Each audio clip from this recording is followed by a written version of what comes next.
Patubig naman po ng mga magsasaka sa Eastern Pangasinan. Apila na marisorba bago ang anihan. Para sa detalye ng balitang yan, kasama natin Idol Jam Victorio.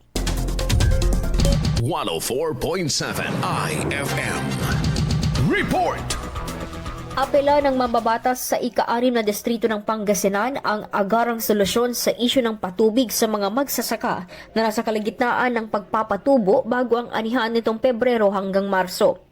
Sa naging pagdinig kasama ang Department of Agriculture, binigyan diin ang pangunahing layunin ng pagpapatayo ng San Roque Dam para sa agrikultura. Kasunod umano ng hindi paglalabas ng tubig para sa mga irigasyon dahil inuuna ang power generation. Tugon naman ng departamento ang insurance para sa mga magsasaka sa naturang suliranin. Solusyon na hindi naging sapat para sa mambabatas dahil kulang din umano ang coverage ng insurance na nasa 1 hanggang 2% lamang. Gayunpaman, nakatakda muling talakayin ang issue sa susunod na pagdinig upang agad matugunan ang pangangailangan ng mga naghihirap na magsasaka habang umuugong ang diskusyon. Kasama mo mula dito sa IFM Dagupan, ito si Idol Jam Victorio. Tatak IFM.